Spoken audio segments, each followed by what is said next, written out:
Hello and welcome to Conversations with YCO Torchbearers.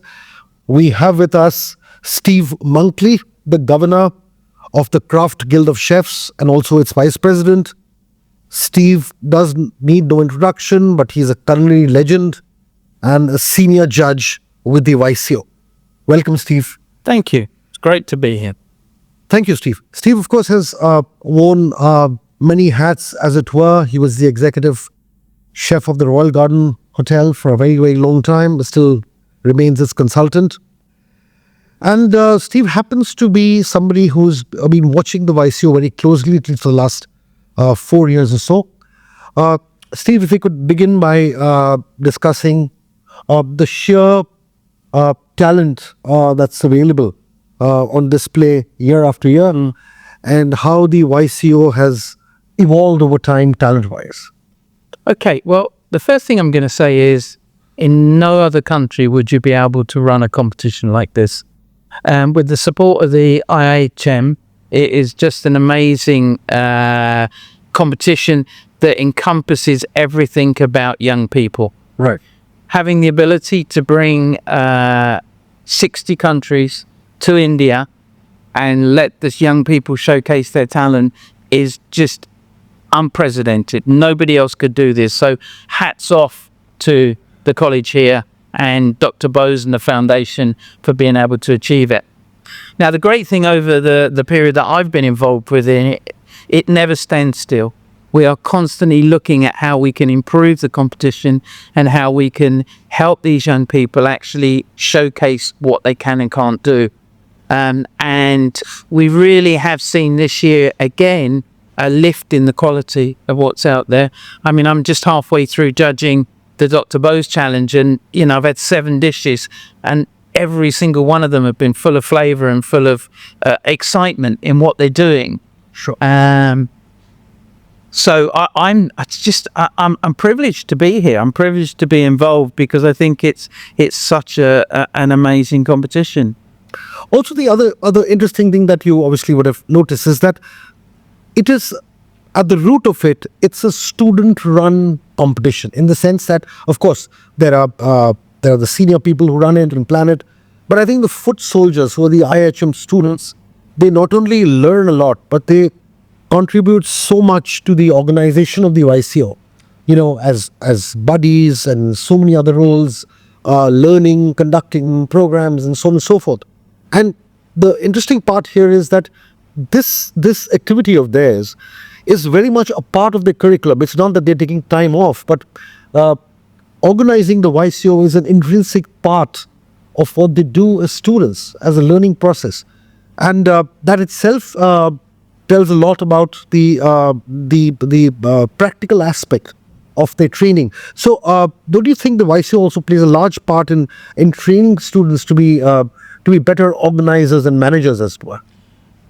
I mean, as a college, they have an opportunity here that no other college gives people. And you can tell by their enthusiasm and their professionalism that they're coming through in an establishment where really encourages that. They are not frightened to step forward and help out. They are very, very capable people. The organisation of this competition is just immense.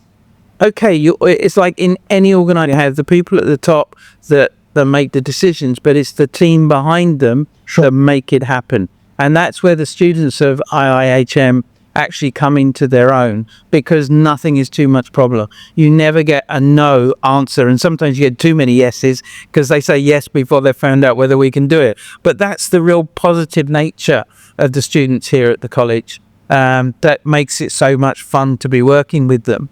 And making it all happen, and how we turn it around, having been in 5 different cities within India, then coming to Kolkata and actually bringing everybody together.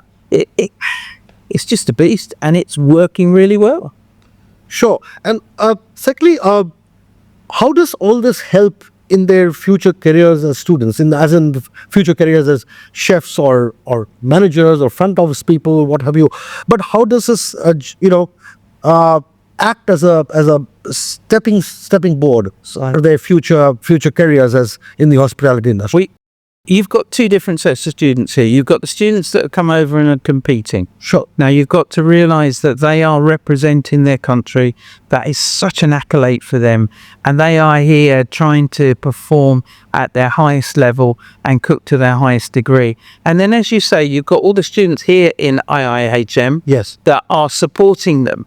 And for their point of view, they're seeing both all these different countries with these different cultures, different nationalities, so they're learning about techniques and food from them, but at the same time they're interacting with all of us senior judges, again from all over the world, Yes. asking us questions about our careers and how we've got on. They also are quizzing us on the possibilities of coming and working in the different countries and doing some externships and things like that. So they're gaining that invaluable knowledge. But at the same time, they're seeing how operationally an event, and this is an event, and hospitality is all about events, how this event is running and what goes behind making it happen. So Right. as you say, as part of their curriculum and their learning process, this is an amazing opportunity that nobody else gives them. Yeah, quite literally, there are so many master classes that are happening on the run. Throughout the day, you have these mini master classes that are happening informally with they interacting with all the gurus and I was downstairs in the judge's room earlier this morning. Cyrus was holding court with 4 or 5 students and quizzing them on what they're going to do and what's coming next. Yes. And you could just see they were lapping up the information. I spent some time with the students at Hyderabad yesterday, and we had a Q&A, and the questions were really intelligent questions coming out of them, asking us how they can progress their careers. Coming to the global impact of YCO, it's happened now for 11 years, and I'm ready to go on for many more. So how have you how would you look at the progression chart of the global connect with the YCO? Of course, there's so many countries that are coming in, but beyond its participation, do you think it's become an event that the larger part of the culinary world looks forward to as a validation of their skills and a supreme certificate of their skills as young chefs when they actually come and win an award? And a testament to that also is the heartbreaks that happen when they can't make it to the finals or whatever. It's kind of just shows how much hangs in getting the success out of this. I think you've got a couple of questions there. The first question is, globally, how is this recognized? I think within the training community, Yes. where the organization has done a great job, and throughout the different training establishments within the world, the word is out there that they need to get involved. Maybe the wider audience, we're going to take a little bit longer, because there are multiple competitions throughout the world. And, if you take something like the Bose d'Or, which I think is probably the largest competition, that's been going now for 30 years, and, it's taken a long while. So in the student community, absolutely. And the wider community, maybe not a lot more. But I think from the students that participate, this is the pinnacle. I mean, in their normally short-lived 3-year program, to be able to get to represent their country at this level, having the opportunity to travel to this wonderful country and be able to wave their flag, for them, it is the pinnacle. And you're right, we've had tears, we've had breakdowns, none of them came here to come second. They all come here to come first. But as we know, it's like anything, we say the cream rises to the top. But a lot of them will take a great experience away and some good learnings that they can go away and then practice on and take through with them for the rest of their careers. Another important aspect that I noticed as well is they're coming here for the YCO, but they're getting at least a glimpse of the country and its culture and so on and so forth. And when they really go back, they will take a lot more about the Indian people and their culture and maybe the hospitality and stuff like that. So, in a sense, this also contributes to promoting or showcasing India culturally and otherwise to the rest of the world through these student ambassadors. Yeah, absolutely. And I think you underestimate how much of an influence this competition has on there and how much they can take away, because, all of us, until you visit a country, are ignorant. We might read books, we might watch television programs, Sure. but until you're engrossed in it and you're talking to the people that live their lives there and see how the different people, you don't really understand it. Till you taste food that's actually cooked locally with local produce, you don't really understand it.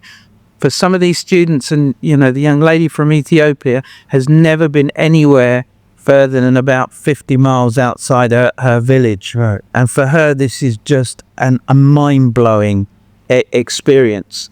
And, so you do not, you cannot understand what these students will go away with. They're going away with something in life that they couldn't experience if it wasn't for IIMH and YSGO, could actually achieve. Okay, last question, Chef. Let's look forward in the sense that when you look forward, what do you see of this competition? How much do you think it'll grow? What also perhaps needs to be infused to make it even bigger, even better? What are your learnings? So going forward, I really every year we look at the competition and we look at it from the point of the student experience. And sorry to say, the marketing, the PR and everything else is done by you guys, which is brilliant. I look at the fact of how can we make this competition better and make the student experience better. And I think this year we've introduced the feedback sessions, which we sat with every one of our competitors and gave them feedback with their mentors. Yes, that was a game changer. Yes, sir. And that really was, that they really then walked away and felt, okay, they don't agree necessarily with everything we say, but they can see where our thought pattern's going. So straight away, that's a bit of a game changer. I think going forward, we need to work closer with some of the mentors to make them understand a little bit more about their responsibility and how they can make the difference. Because when that student arrives here, if they haven't really prepped that student as well as they could have done, then we need to get them to realize their responsibilities. Sure. and to help them. But going forward, I'd love to be seeing that we get 70, 80 countries. I'd love to see that we grow this so it's actually recognized even further afield. When you do look at the countries, we've got Iran here today. Look at what's happening in that part of the world. Absolutely, very important point. They're still making the point of coming here, and we have so many conflicts around this world, but that doesn't affect hospitality. That doesn't affect these young people in what they're doing. I'm not going to get political or anything like that, but we don't appreciate what they're going through and why they're going through it. We are here as hospitality people to work together, and progress this competition for everybody all around the world. Thank you so much, Chef Steve. And here's to YCO getting bigger, stronger, better, and especially with the students of IIHM and IIHM contributing a lot more and having fun. Yeah, absolutely. Thank you. For a great hospitality career, call 98310 50,000.